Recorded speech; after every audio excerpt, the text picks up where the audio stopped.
Hello, everyone. Welcome to the Godzilla Roundtable, Episode 4. And today I am joined by, John and and as well as my favorite noob.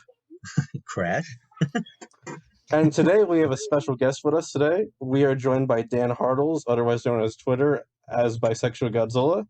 I have had the pleasure of having art from him on multiple occasions for writing projects. And he is also the artist of our logo. I'm so glad to have you. I'm so glad to have you here today, Dan. Thank you. Cheers. So, just to start off, how did you get into Godzilla? Ooh, I mean, obviously, as a British person, you don't get much interaction with Godzilla because there hasn't been many films released over here. As a kid, I was dinosaur obsessed. So '98 was my first real experience, and I loved it as a kid. Obviously, now I'm a bit iffy on it. But 2014, when the run up to Godzilla 2014, and watching, I don't know if you guys have heard of Matt from Super Best Friends, the YouTube channel. Yeah, and his obsession with Godzilla rubbed off on me, and I just spent the whole of that summer. I was between college and high school, so I just spent that whole summer just watching Godzilla films. So yeah, 2014, and then in the last year it's just steamed ahead, and now I'm obsessed. So it's I'm still sort of a new fan. Well, you can relate to Crash and Ton here because we literally got Crash into it last year, right before King of the Monsters, and with Ton he got into it mainly around the Godzilla 2014 time as well because I badgered him into it. Yeah, it's the best time to get into it. It was 10 the years. Best. It really has been. And just to give a shout out, because this is a really good video, if anyone wants to know more about the history of the UK and Kaiju, because it's really interesting, Wikizilla did an amazing episode on it, which I'll provide a link to in the description, just because it's very interesting how you guys did not get Kaiju that much, surprisingly. No, really, not at all. I just read, because I've got Wikizilla open just so I don't get any names wrong. I just read that when Godzilla vs. Mothra was released over here, it was rated X, so no kids could see it. Yeah. They gave the same rating to Rodan as well, I remember. It got an X rating. Giant monsters are too much. The UK has had a weird history with horror, to be honest. Yeah. All right. So that is how our guest Dan got into Godzilla. So now it's time to get into the meat of the episode, as I call it. So as usual, what is everybody's numerical rating of Mothra versus Godzilla? I'll start with you, Ton. All right. Well, for me, Godzilla versus this thing is a solid 8 out of 10. I enjoy it. You're using the English dub name. Fancy. Yeah, I couldn't resist. Yeah, Mothra versus Godzilla, I really liked it a lot. If you had to watch one Showa movie, it's probably one I would recommend. It's really well made. The effects are beautiful. And the story is really, really easy to follow. I like it a lot. All right. Yeah. I was gonna say, I'd also give it 8 out of 10. I feel for me, I told you, my old mindset of what I thought a Godzilla movie was. This kind of felt the perfect representation of that. But it was fun. It was easy to follow, like you said. The effects were really nice, especially on the two tiny little fairies. It was fun. I liked it a lot. Mothra's cool. I like their effects. And yeah, I really enjoyed it a lot. All right, Dan. I have a feeling, because you requested this one for me, but what is your rating for Mothra versus Godzilla? I never want to rate anything a 10, just because that doesn't leave it open for something better, but this is 9. It's one of my favorites. 9. It's just 9.9. That's what we're going to go for. It's just quintessential Showa Godzilla. It's not too serious, not too fun. It's just everything's perfect, in my opinion. I mean, other than maybe, I don't know. There's probably something that's not perfect. I can't think of it right now. I have to echo you guys because this is in my top 10 Godzilla films. Like I've been saying, it's my number 8 on the top 10 list. And ironically, I'd give it an 8 out of 8. Not an 8 out of 8, an 8 out of 10. So yeah, I agree. Mothra vs. Godzilla is kind of basically where the series really hits that, almost like where the start of like the normal stuff begins in a way, because you have Gojira, which is a solo film. You have Godzilla Raids Again, which is an experimental film. Yeah.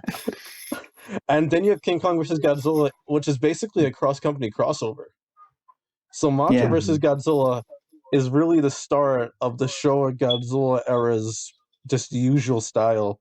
And like I was saying to you, Crash, yesterday when we were watching it, this is basically the start of to be a nerd about it, the hashtag Toho Cinematic Universe.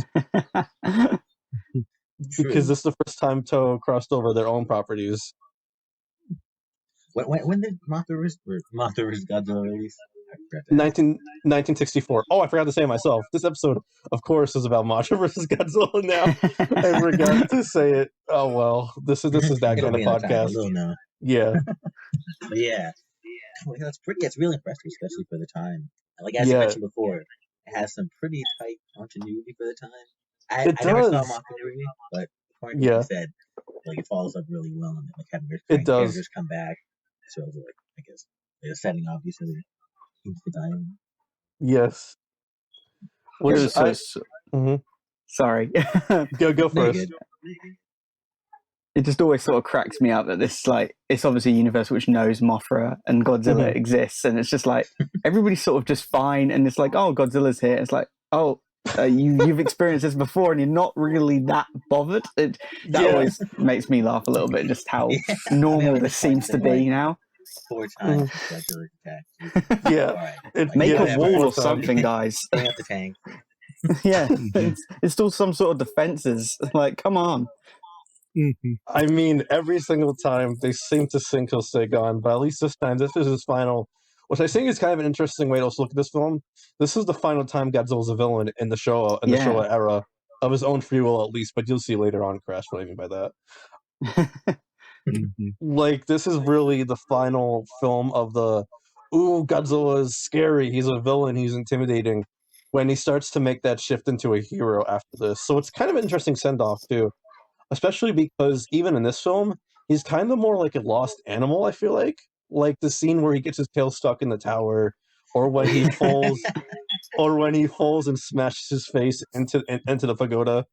I love that scene. It's so funny. That's something I wanted to mention. I don't know. Well, I guess we can start talking right now. But yeah, Godzilla really moved in this. Kind of funny. He did. He was falling over. He was getting pushed around. He was knocked over. He fell down a cliff. He fell on a hill. Like a lot more than usual. The last day, always falling over. He's such a klutz in this one. Like you can just tell that he doesn't know where his feet are. And part of that is intentional, and part of that is non-purpose. Because I just love the story of the fact that Haruo Nakajima tripped and fell face first into the pagoda, and so he had to keep it in character to keep the shot. So he was just like, okay, what would Godzilla do? So he just flipped the hell out and absolutely wrecked the pagoda they had. And that's amazing. And that fall actually damaged the suit, because if you look at it, because I think they filmed a lot of the stuff in sequential order from I believe, because I know that actually messed the suit's head where there's some teeth missing actually from it. Dude, and he has that and he has that like wobble on his jaws, which I absolutely love. Like the fact that he's just like it just makes him kind of cute. It's like, oh, look at his little cat mouth just wobbling. Which I want to bring up because, Crash, you said that this is your favorite Godzilla design of the 4 we've done so far. Yeah, of the 4 we've seen so far, I probably think this one looks like the most solid, I think. Because I know, especially like, was it Raids Again, I think, which had the really dank suit. That one Raids Again. King Kong's was really good too. But I think this one kind of like solidified. Like, he just looks super well proportioned, I feel. And his face especially, I think is important to get down.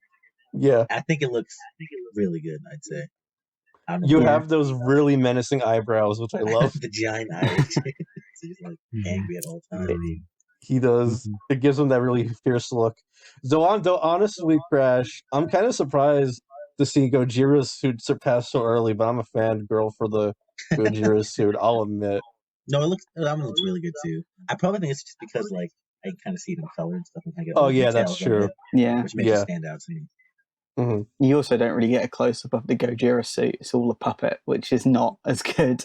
No, we actually talk about that, as you heard in our first episode. Yeah, that the puppet does not look as good. Recurring things I learned from one. Godzilla's always peeking over the mountains, occasionally just kind of looking over, or some monster gets thrown off the cliff. That you establish the tropes early. Yeah, that has happened in 3 out of the 4 so far. It started with Raids again. It continued in King Kong versus Godzilla, and now we've got Mothra versus Godzilla doing it. Which I guess I should talk about our titular monster. What do you all think of Mothra in her first debut appearance? Really cool. I love the puppet. The puppet looks really nice. Love all the details to it. Looks perfectly fuzzy too. I know, right? And she's so cute. I couldn't tell. She has like a little jaw under there. I don't think I could see it well. Really, yeah, she does. It's that little beak thing she has at the end of her mouth. It's really impressive. It's really nice. What do you guys think for Dan and Ton? So I guess it has been a while since I watched the show or film. So what really caught my attention was how goddamn huge Mothra is. Yes! She's such a chonker. When she flies over Godzilla, you just get this really massive sense of scale. It's like, holy cow. Like, I was really impressed just how massive she comes across from her presence.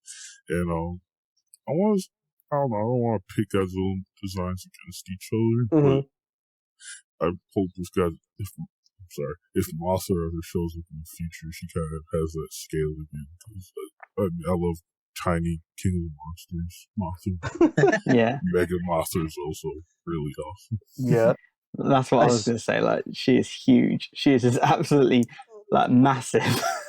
Yeah, she's actually bigger than Godzilla in this movie, which I think is really neat. Oh, yeah. But there was that scale that I can't remember, it was an artist did, and it was like, oh my god, Mothra, Showa era Mothra is probably she has no right being as big as she is. She's bigger than Ghidorah. She's huge. Wow. She is massive. I know, right? She looks great. It. She does look great. Sorry. According to what I said before, this is one of the few times Mothra was an enemy to Godzilla. Yeah, so I guess for her to fight him, I guess they wanted her to be the same scale. Because otherwise, she doesn't have many offensive capabilities besides her poison powder. Yeah. It's they wanted her to be able to pick up his tail and use him for. I love that scene when she just grabs him and just starts dragging him. That's another example. Yeah, he's just getting dragged, aimlessly shooting his what's the breath? I forgot. Atomic breath. Atomic breath. Yeah, he can't even hit her.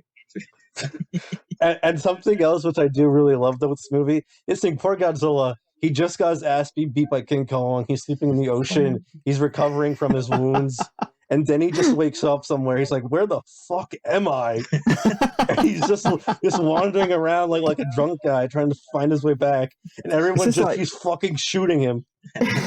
He has it cracks me up about the Showa era. It's for the first 2 films since Raids, he just is a loser. He just isn't winning. He just sucks.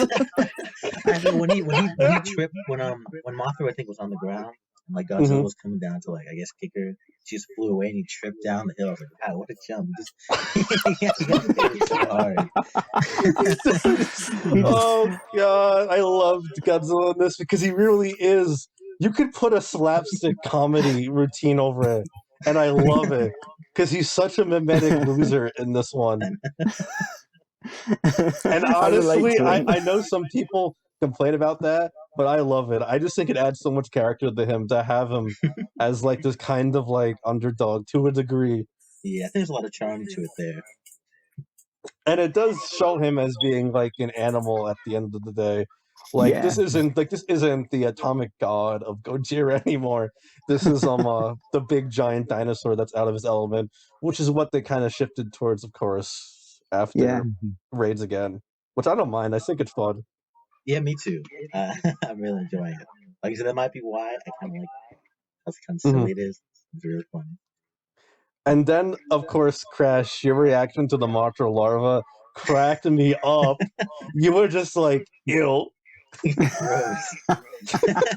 And then there were two of them. Controversial take. Like, I really hate the Mothra design, like the Mothra, like lava designs. Until King of the Monsters, I've always thought they were like, they just don't look right. They just look like a, like, they're really gross. They're gross looking. This may be too like of an X-rated thing to say. They look like a fleshlight. They just don't look right. Yeah, I can see just they look have so that design to the just so lumpy and like weird. It's just so gross. I'll admit they always reminded me of like dog turds. Yeah, I think we could just say they look fucking gross. but they have a kind of ugly cute aesthetic, which I know is a big thing in Japan, because Japan really loves creepy cute and ugly cute as design aesthetic. So I see why they got so big. I will say though, the Mothra larva design in Mothra 1961, which is I guess the prequel original. I don't know what to call it in regards to this, but the Mothra larva design there looks a lot better. Which let me grab that because I like that design a lot. It doesn't look as gross. I mean, even though it's gross, like even though I say I hate it, I still like it. Like it's like so weird. Like I'm looking at it, I'm like, you're fucking gross and I hate you. But also I will protect you from anything. Yeah, that's great. That looks really good. Yeah, this was the original one, and it doesn't look as gross and weirdly dog turdy. So it looks more like a caterpillar. So it's cute. Yeah, this is probably the first time in a show movie I noticed kind of a background effect. Yeah. If you look really carefully when they first come on the beaches, you can actually see the wings. Oh yeah. I missed that, but I could tell. I missed it too. Yeah, what I noticed is during the tank fight, because of the HD, I think, because you have to think that these are being upscaled, like they're not being viewed in their original format anymore. You can kind of see the I guess the strings. I'm not sure if it's strings or if it's some kind of other system to push the tanks along, and that was really funny to notice. But like, it sort of adds to the charm. Like whenever I see like the effects like in action, I'm like, oh man, this is so good. I know, right? Yeah, I love the show error effects. Which I guess I have to say, because I forgot to mention it last time to Crash. For the next few films, this is considered kind of like the golden age of the Godzilla film, because you have the original 4 back from Gojira, which is of course Ishiro Honda directing, Tomoyuki Tanaka producing, Eiji Tsuburaya doing the effects, and you have Akira Ifukube doing the music. After they were absent from Raids again, except for Tanaka and Eiji Tsuburaya. So the next one's the last one, or is it over now? No, we still have 2 more to go in this golden age, with Ghidorah and Invasion of Astro Monster. Oh, Ghidorah's coming next? Yes, Ghidorah's next. I can't wait. And so this is kind of the second film in that golden age after King Kong vs. Godzilla being the first. Yeah, right. These two are definitely a bigger return to form after King Kong. Not King Kong. Yeah. Raids again. Yeah. Because King Kong vs. Godzilla, like I said, is basically the cross-company crossover. Yeah. And then they're like, which is kind of interesting because, like I told you when we were watching, Frankenstein was originally meant to be the monster in this. In this one? Oh yeah. Because this started life as Frankenstein versus Godzilla, but they changed it to Mothra versus Godzilla. And instead, Frankenstein got his own movie, Frankenstein Conquers the World, but we're not doing that. We'll save that for the Kaiju Roundtable. Also known as Frankenstein versus Baragon, my favorite Godzilla monster. One of the best. I love my boy. I love how Anguirus has become a meme to us. Just because of Raids again. Don't worry. He gets better when he shows up later in the films. Anguirus is one of my favorites. He's very precious. I love him so protected. He's got a fighting spirit. He's Godzilla's best friend. After the rough patch, yeah. We kind of came out of all friendships. Yeah. 10 years. All friendships have rough patches. True. They're just Though I guess speaking of friends, this has been the most awkward transition ever. But I do want to talk about the human side of this, because even though the human characters aren't as fleshed out as some other Godzilla movies, I think they're really enjoyable and really fun. And I think this film has a lot to say, actually. A lot more than King Kong vs. Godzilla, in my opinion. I think this time around it works really well because I think the characters are much more integrated to like the plot of the monsters per se. Because here they're trying to find out more about Mothra and kind of recruit her to help out, as opposed to a lot of the like other ones we saw where they're just kind of doing their own thing in the background, sort of trying to deal with the monsters. I think that makes them much more endearing and more like engaging. Because I can definitely remember like these main characters a lot more, like or even kind of like the main characters of King Kong. Yeah, I'd agree. King Kong vs. Godzilla's weakest point is everyone besides Mr. Taco, who I love. But here though, I think it's really interesting, the commentary about capitalism and nuclear testing, because those are really the two big themes of this movie.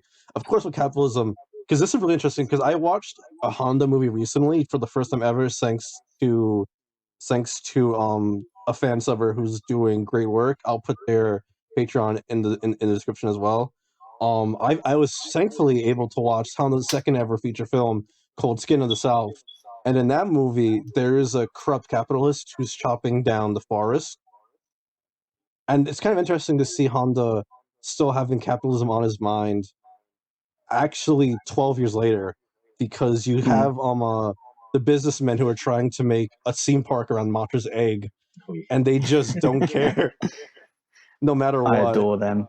They're and unlike brilliant. Mr. Taco, who's kind of a mimetic loser, these guys are really sinister and really corrupt, because you have the old money with the rich guy's son who's funding it, and then you have new money with the kind of gruff, sluggish, oh shoot, I forget his name. Let me look up his name. It's Kumayama.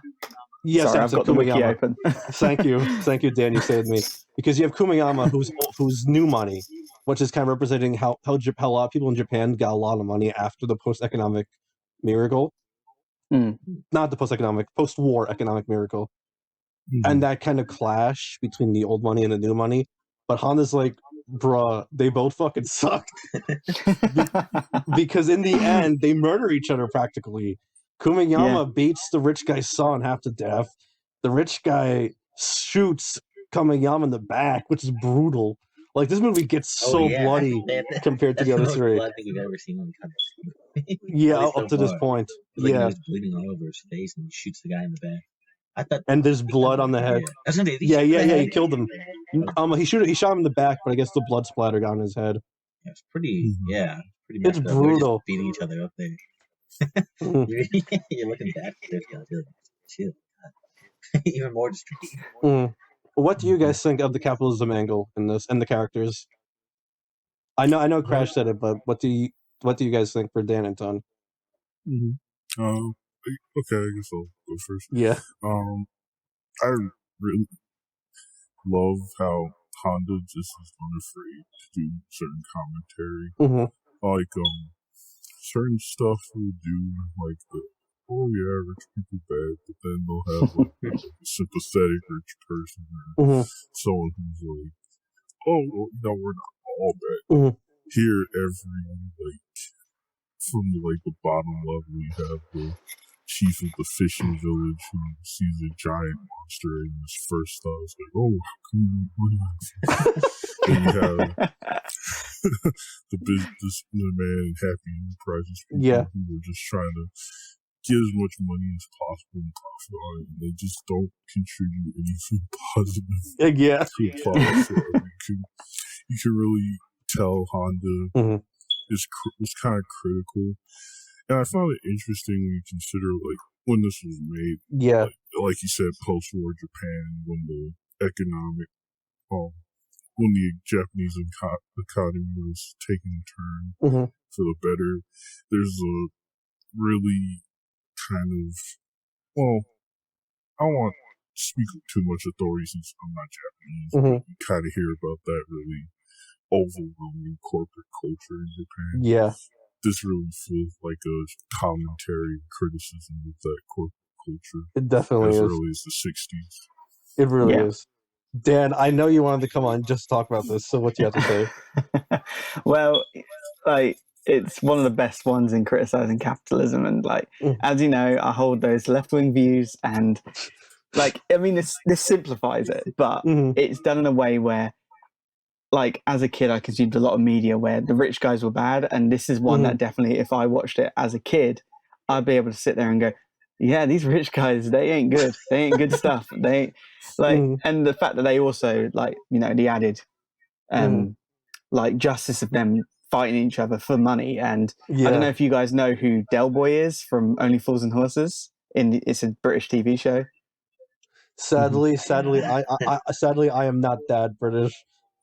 Well, it's just funny to me. I don't know if you have any British listeners, but one of the Kumiyama is dressed just like the lead character of that show, and it's just that's really funny. And like that show is about like British capitalism and stuff, like in a sort of comedic way. And it's just like very ironic that they just end up killing each other. And obviously, it's strange how violent these Showa era films get. But I know, right? Like, yeah, and then they, you know, Godzilla, as you know, he likes a bit of justice, comes in and kills them. And I just love how also the press are like represented in a way to be like, you know, sorry, I'm sort of repeating myself. No problem.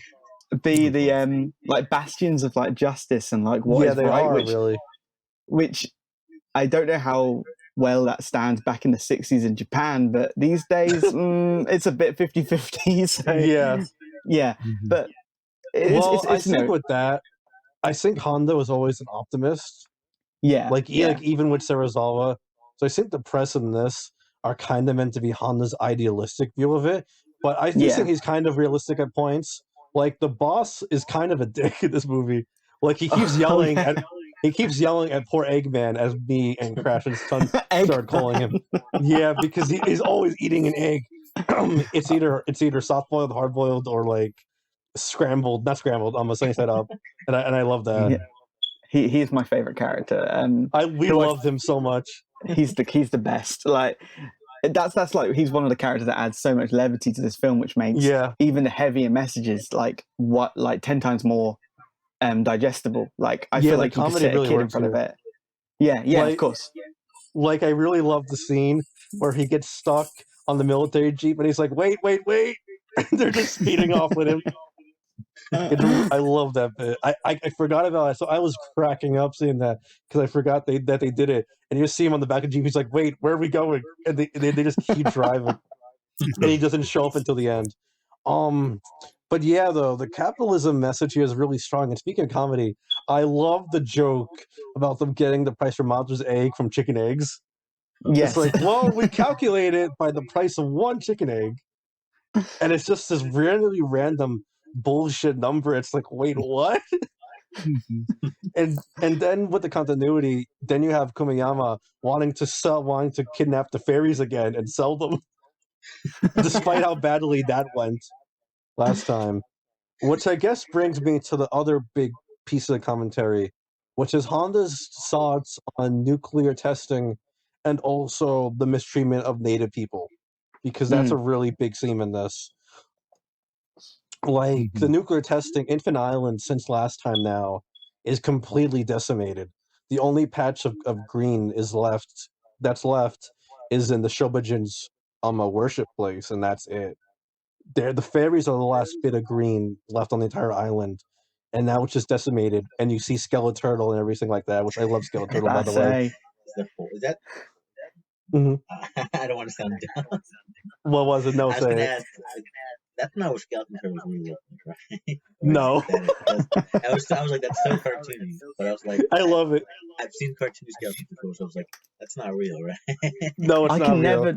I can never tell whether Skeleturtle is alive or not, because I think his head moves a little bit. His head does move. It moves. It's so weird. And I'm so confused about whether he's like alive or not. And I'm like, he needs help. Somebody help him, please.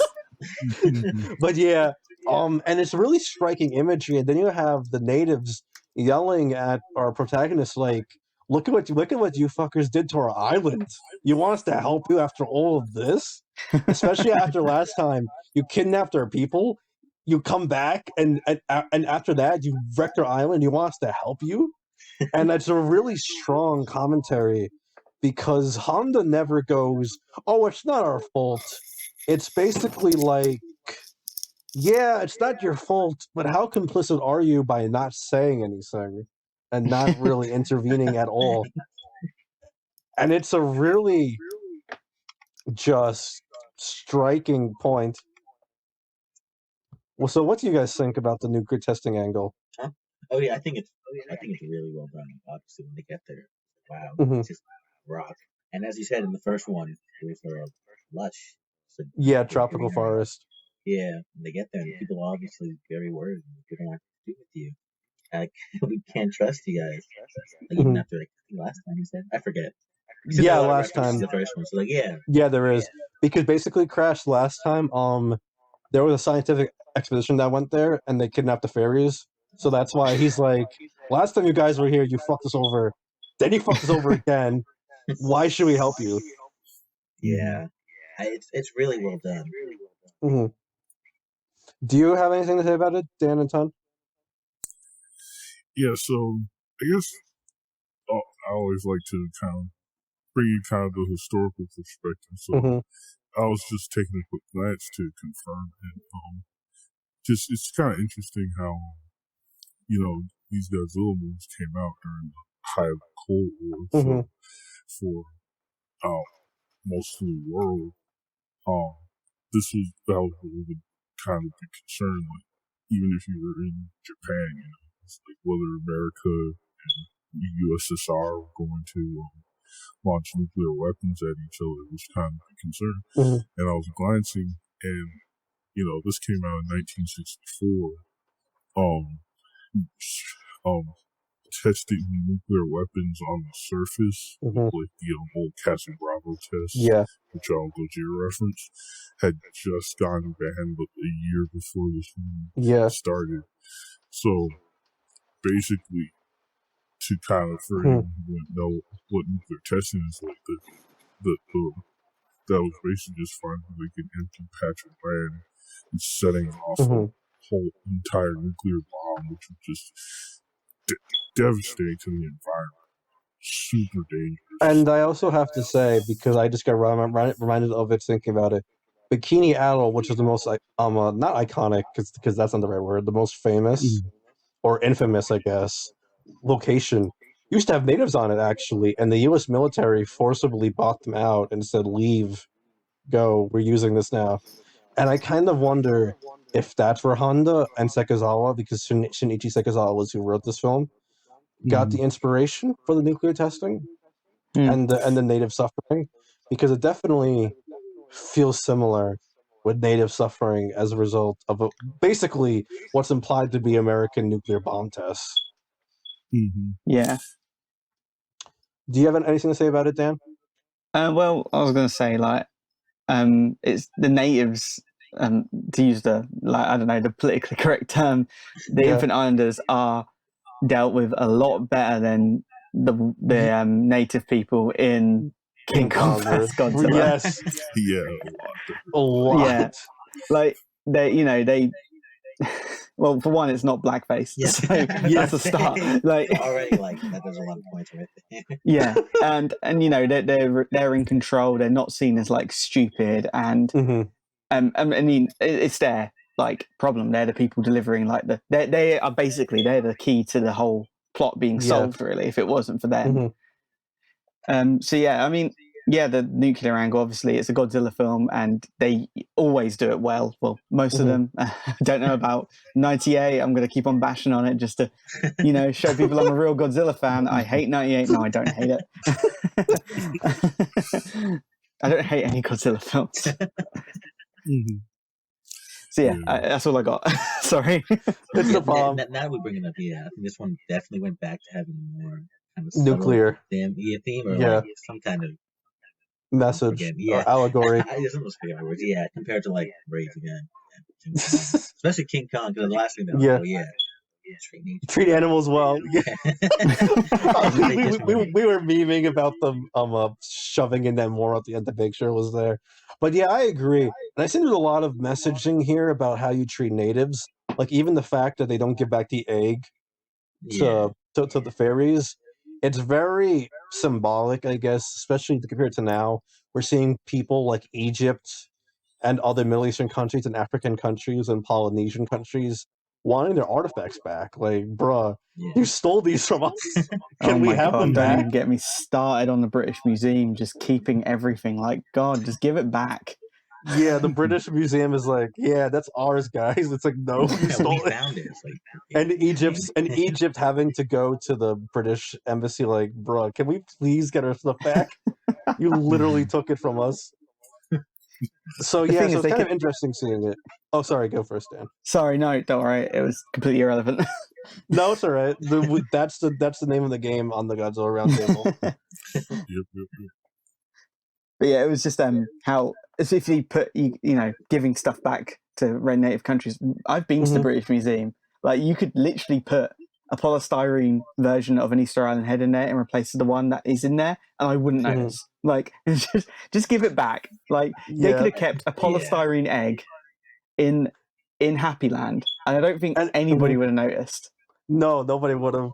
But they wanted to market it off of whatever was in the egg, which is also part of it. Make something up.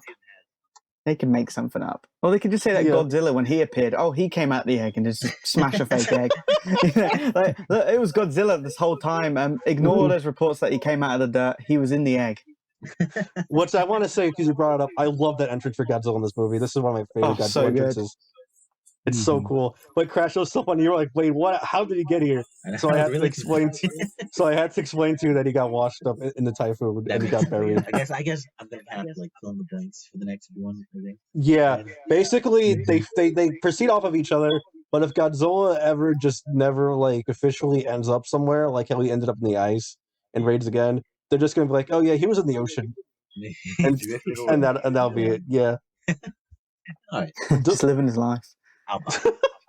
Though on the fairies, though, also, I really love the fairies in this. They're so good. I love the music Akira Ifukube gave them. And also, oh shoot, who was the mantra composer? Because the mantra composer is in Akira Ifukube. I'll just quickly check. Oh, what was that? Akira.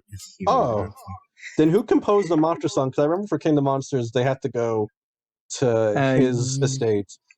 Yuji Koseki? That's it. Yeah, Yuji Koseki. His mantra song is so good. I love the song the Peanuts have in this as the fairies. That's the name. Oh, just Crash, just so you know, because I'm using hashtag Godzilla nerd terms. The Peanuts is the pop music duo who played the fairies. Okay. Yeah, when they were. Saw the fairies, I was really what the fuck? I was really confused. I love you, Rex. You literally just said in the chat. What the fuck? And I was like, and I was like, yeah, Crash. Remember how I told you last time how this series is going to get into fantasy stuff? Here's the start of this. Because this really is the start of them integrating fantasy stuff into it with the fairies. Yeah, I thought they were really well done. They had a nice angle to this movie. Yeah, they did. I oh my gosh, though, Crash. It was so funny how you were like, in their private time, do they just go around saying, return our egg? They go to random strangers and say, please return our egg to us. I like that. I love that they have to sit in that box as well. I know, right? That they get swung around, they're just in there, right? Tumbling around, it's so good. But I have to say, though, the effects for them are super impressive. Yeah. They look really good. I know, Crash, you were impressed by them, too. Yeah, especially in the first scene in the big house. I was like, they look really tiny next to that chair. It's really well done. Mm-hmm. Ton, do you have anything to say about the fairies? Oh, I really love the Shobijin. Yeah. I pronounced that right? Yeah, you did. Nice job. Oh, cool. Right, nice. So, I really love just the role in the story always, and the effects, once again, just are really well done in this movie. You can sometimes see, the blur from their inserting the scenes. It's just always really impressive. I really love watching old movies and how they went about doing special effects before our era of computers and stuff. So I always appreciate just how really nice and lifelike stuff comes off. Yeah, I agree. Oh, yeah. And real quick before I ask Dan his opinions on the fairies, just to backtrack real quick, did you have any thoughts on the natives, Tom? Because I know that you've like taken classes about this, so I was just curious if you had any thoughts on how Mothra vs. Godzilla did the natives and this thought of native, I guess in a way, native liberation. Mm-hmm. Yeah, so I think like we all pretty much agree, Infinite Islanders way better done than the Faroe Islanders and versus King Kong versus Godzilla. Mm-hmm. No blackface, no like. I did notice. Yeah. Just kind of. It was interesting aesthetically with how Honda. I feel like he kind of went back to his more respectful portrayal of native people from Gojira. Yeah. But something I noticed when looking at Infinite Islanders is kind of the aesthetic. Yeah. Like the costumes were a lot more. Like with the Far Islanders, you kind of have the generic African look with like the skirts and kind of like grass skirts and bikinis and stuff. But then for Infant Island, they actually, I noticed the woman, like the female dancers had like Polynesian style outfits. And the men kind of had looked more like kind of, I don't want to say accurate indigenous Japanese people, but they had like just more more natural, done. I guess. Yeah. Yeah. It seems more real than just like a kind of like a stereotype. kitschy stereotype of native people, quote unquote. Yeah. So that was nice to see. I don't know if like Honda did that intentionally after King Kong, or it was just like a coincidence. But I really liked how they did it a lot, especially how sympathetic they were portrayed. Yeah, they are. So to get back to the fairies, did you have any thoughts on the fairies, Dan? Oh, just well, it's the Peanuts. They sang that song. I love that song. I listen to that song every day. I put it on. It's my ringtone. No, it's not. But and also, the effects are just so good. Like I was just I was watching it before I was watching this, and before I started this with my girlfriend, and we're both saying those effects, like for the 60s, like incredible. So and it's like, and as I said earlier, the effects don't bother me, even if you see the strings, but it just looks so good, and you believe they're there. And also that scene when all the main characters are looking for them under the table. Yeah, and right at the end of the scene, I can't remember who bangs their head. I think it's I can't remember. I think it's Akira or something. I can't remember. I think it's Akira Takarada who bangs his head. That's not the name of the character, but that's how I remember him. Yeah. And he just bashes his head and it cuts. And every time I'm like, is that intentional or not? But either way, it's brilliant. And I know, right? The Shobujin are great, and obviously the Peanuts are the best Shobujin. And that's all I got to say. Sorry. No problem. But also it's funny enough that you stumbled over what they call King Kong versus Godzilla, because this is another movie where the name placement is very important. Because Mothra vs. Godzilla and Godzilla vs. Mothra are two different movies, which gets very confusing very fast. Wow. Because this movie was also released as Godzilla vs. Mothra in the West after the original Godzilla vs. the Sing title, which is hilarious. I love that title.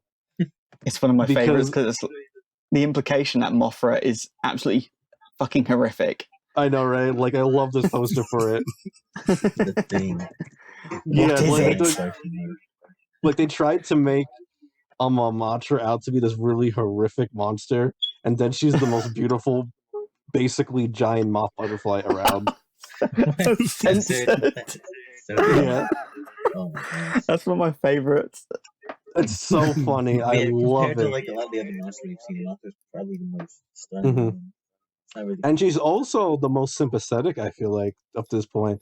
Like I said, the scene where when she's dying and she flies over and she puts her wing over her babies, that always gets me. Like, it's like, that's a really nice touch, how they have her in her last moments go to try to protect her egg. Yeah. And to die alongside next to them. That's a really nice touch, and I really love Mothra's feminine maternal qualities because that's not something you see a lot in monsters. Yeah, I think like a lot of kaiju kind of like I don't know if it's like intentional in Japan, but it's like they kind of come across as like masculine creatures. Oh, that's definitely on purpose. They're very aggressive and raw smash stuff. But then you have Mothra, who's just really seen as just kind of serene, beautiful, and peaceful in a way. And like, I guess that's a bit stereotyping, but then again, we have Destroyer, so it's kind of balanced. Yeah, it does. So it's something I like about Mothra. What's also I do enjoy with the Godzilla female monsters, you have Mothra, who's the peak of feminine. Then you have Biollante, who's kind of more in the middle. Then you have Megaguirus, who's kind of verging more on the masculine. Then you have fucking Destoroyah, who is just not girly at all. And I love that Godzilla's final opponent per se in the Heisei era. You'll see it later, Crash. But I just have to show you Destoroyah because it's so funny how this is one of the girl monsters, and I love it. Well, I thought she was a male until very recently. Like I was like, because I don't think they ever say her pronouns in the film. I can't remember off the top of my head. The dub messes it up, from what I've heard. That they used he, him when in the original film they don't use pronouns. And then the suit for Destroyer has to not get too graphic, female crab bits on it. Nice. And then in recent merch they've been putting her with Megaguirus and Mothra and Biollante. So they're trying to make the girl foursome. I've been trying. I have always been pushing for Hedorah to be a female as well. Oh, like, she is actually. The Showa one is a girl. They said that on the website, which I know people don't like the website, but that's been considered canon because it showed up in the mobile game too. But this is really nerdy talk. I'm getting into really nerdy stuff. This is ancient lore. You're right, Crash. This is deep lore. Which I guess to redirect back to Mothra, it's also interesting how Mothra is the only kaiju besides King Kong to give Godzilla an out-and-out defeat like this. Like the Mothra larva. You guys asked too many times. It's like, all right, fuck it, I'm a good man now, I guess. Yeah, the Mothra larva kick his ass in this. It's so funny. I love the bit when the one grabs his tail and Godzilla flips the fuck out. He's like, ah! God, get off! I like the idea that he was just, he was on land because he wanted to get across Japan. Like he's like, I can't be fucking bothered to swim around Japan. I'm just walking over it. And then suddenly everybody's attacking him. He's like, guys, just leave me alone. And now there's these two little worms attacking him as well.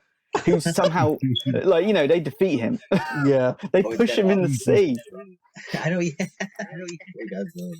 I know, right? That reminds me of the best part of the movie, obviously, the teacher and children side plot. Oh, I was actually just about to bring it up. But hold on one second, Crash, because I wanted something else.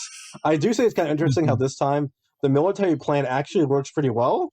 They almost succeeded actually. It's just that the power line broke from overheating. So at least this time, because we were memeing about the military trying the same plan for the second time in a row, and technically third if you count Gojira with electricity. But this time it almost worked, even though we were laughing about the nets. It still works really. It was still really funny how it worked. But to get back to the teacher plot line, because I did want to bring it up, I love how the teacher plot line is so pointless and stupid. It's solely in there just to give the human cast something to do. But I was saying, like, I think that's kind of misguided because, like, all of the last few ones, like, the human cast just kind of watches the final fight. Like, at that point, that's where the focus is kind of like feels shitty when you're gonna end it, like, on the final battle. Because the thing, I don't even think Godzilla even saw the kids. Like, no, he never didn't even interacts with them. No. So, why would he care? Exactly. Yeah. Like, Godzilla's having a rough time. He's just trying to get out of there. But like, so it feels so like kind of tacked on. Like, I was like, there's kids in my eyes. Like, what there is? It's my only big issue with the film, to be honest. What do you guys think of it for Dan and Ton? Yeah, it kind of it's really funny when it happens. It's just like you just have this scene just out completely out of the blue. It's kind of like, I need to go to the island. And then, yeah, and then the dock workers are like just as confused as I am. Like, who the hell is this guy? There's children on that island. It's so out of nowhere. I love it. That's also where Godzilla puts his in. Yeah, that is. I just remember that. Sorry, go Dan. Yeah, it does seem like even though reshoots aren't a bad thing, it does feel a bit like they were like, oh shit, man, we need to have something to get those guys to the island so they can see Godzilla get covered in whatever you want to call the silk. It's just you nearly slipped there. Yeah, but I was thinking it too on this watch. I was like, wow, this looks a little. That's yeah. I know there's a lot of straight Godzilla fans, but maybe they should reconsider it because there's a lot of homoerotic imagery in these films. Like, and it just feels a bit like it's a reshoots just to get them there. They've got these kids in the cave, which are in no real danger. They'd be fine. This whole situation is in control.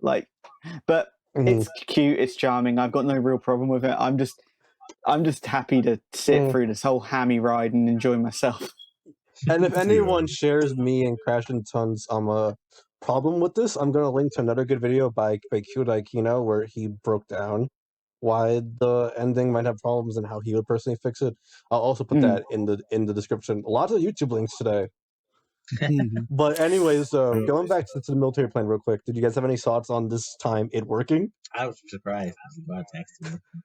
What if we shot up Godzilla with electricity again? I was like, wow, did it actually work this time? Third time. Third time's a charm. Dan and Ton, do you guys have any thoughts on it, or is this like, oh, it's okay? Yeah, I really like the military scene. This some of that actually that was interesting. This is actually the last time. Oh yeah, it is. JSTF fights Godzilla in the Showa era. So I was really interested in it. Also, this is peak military nerd. I was kind of interested in how you kind of see the evolving technology of the JSTF during this time.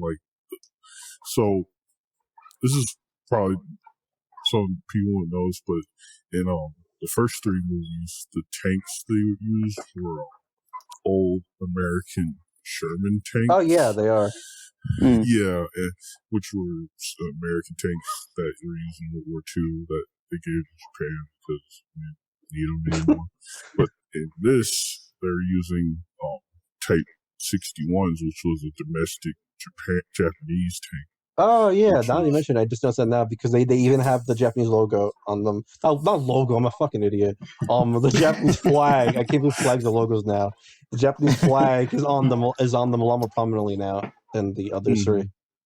Yeah, so that was just kind of fun bit I know. So yeah, I liked it. What about you, Jay? Do you have any thoughts on that? On the big giant electric net? I mean, going back to what I said earlier about why don't they just build a wall? I suppose they did learn some shit, and they were like, "How about it hasn't worked before when we've used electricity. Why don't we just put a net on him this time? Maybe that will make it work."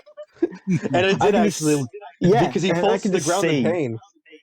Yeah, I can just see a bunch of military commanders sitting there going, "Right, we need to build a giant net in case this happens again." It's the same thing as Evangelion where they've got giant pistols. There's people making these giant guns and giant nets, and it's just my favorite shit in the world. Oh, I love it. I will say when they first got them, I thought they were just actually trying to do up and down on Godzilla. I was like, all right, good one. We'll see how that goes. Maybe they're trying to catch some tuna. That's a lot of fish. Yeah, that is a lot of fish. Oh god. Oh, I love this movie. Just a quick comment. It's just you got so funny how they're just they're just like blah blah squadron go. So that means these helicopter pilots have been training, drop nets on giant monsters. Oh, I love activate net formation. You want to know what would make Shin Godzilla the best Godzilla movie ever? If they tried to drop nets on Godzilla at the end of that. Please. with Ano's little blurb, like net defense formation or something like that. I don't know what the fuck you call it. Somewhere in that universe, there's a military handbook, and there is a training course teaching people how to use the net, all applications for the net, what this net does, what it doesn't do, and all the calculations that some bigwig had to do just to make that net work. God, They should have called it Godzilla vs. the Net. Yes. Oh no, that's a 90s film with the internet. Sorry. Okay. All right. So I guess now that, because we're sadly approaching the end of our episode, I've loved this episode so much. I'm gonna ask everyone's closing thoughts. So Crash, what are your closing thoughts on Mothra vs. Godzilla? Yeah, like I said before, it was a lot of fun, really enjoyable. I feel like all the aspects of it generally really good. Definitely one of my favorites so far. All right, Ton, what are your closing thoughts on Mothra vs. Godzilla? So, really love Mothra vs. Godzilla. Like I said, if you only had to watch one show or movie, this is probably one I would recommend a lot. There's so many good ones, but this one especially is just a standout quality. Lots of fun. Love watching it, love talking about it. Looking forward to more. All right, Dan, what are your closing thoughts on Mothra vs. Godzilla? I mean, everybody said pretty much what I think, but also, it's like, I think this is one of the few Godzilla films I would recommend to people who have no interest in the franchise other than Gojira, Shin, and probably Kingdom Monsters and 14. Like, it's just, it's the quintessential Showa film. Like, you get everything that you need, fun and a good message. Like, it's just so good. I just love it. I agree, honestly. The movie's a lot of fun. It has a lot to say too. I think this is the first one that really mixes fun and commentary, I feel like, which I think we all kind of agreed with. Like, there's a lot of really funny bits. But another time, though, like, look at how much we dived into the capitalism, the nuclear testing, the natives. So there's a lot of stuff here you need to service to. And I do have to say, though, I'm glad, Crash, you like this so much, because Mothra's going to show up again and again and again. Yeah, she shows up the second most of any Godzilla monster behind only Godzilla, so even getting her own trilogy in the 90s, but we'll cover that on a different point. So I forgot to mention something. Yeah, sorry. Sure, go ahead real quick. This, no problem. This is also quite a good film for having a female character who isn't a damsel in distress. Yes, I forgot to mention that. I'm so sorry. It's no problem. I completely forgot about it too. Just real quick. The main character is a woman, and she's not a damsel, and she actually does stuff. It's really cool. Yeah. And she's a journalist, which is common for Honda, but I'll probably get into that next time on Ghidorah, because that has a lot of strong female characters too. So where can people find you, Dan? Find me? Well, hold on. I have my links here, and I've just completely lost them. 2 seconds. Probably the best place is my extremely loudmouth Twitter account. We love you for it. It's @ReviseDan, and I tweet a lot about Godzilla and how much I hate capitalism and bigots. And then I have a website, but I don't think that really matters. And then my Instagram is revised_Dan. No, revised_fiasco. Sorry. No problem. And that's just art, and there's no raving about capitalism or bigots on there. So that's safe for work, Dan. Twitter is not safe for work, Dan. That's to say that. But we love you because of it. Your Twitter is amazing. So if you can go follow Dan on there, if you really loved hearing his takes, which I imagine you did, that's where you find him. And next time we'll be handling Ghidorah, which I can't wait for. That's in my top 5 Godzilla films. So goodbye until then. And I'm glad you all listened, and I'm so glad that you were able to join us, Dan. Cheers. Thanks for having me. See you around. I really enjoyed it. All right. Okay.